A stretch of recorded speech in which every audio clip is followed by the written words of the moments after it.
bali po inform lang po kita, may ni-request po kasi yung additional documents po yung immigration. Um, Kaka-forward lang po sa amin. Need po siyang i-comply within parang 24 hours lang sir yung nandito eh. Parang isesend po yata through courier sir. Yung passport po ninyong tatlo sir. Kailangan ng hard copy? Yung mismong passport sir, wait lang po, check ko lang. Masasabit po kaya yun sir agad? Saan isa-send po ba? Sir, sa VFS po sir, na grant na po kasi kayo sir.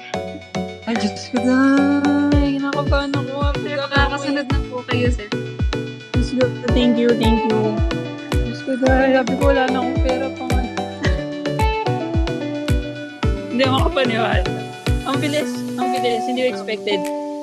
Opo. Ayun po sir. Congrats po sir.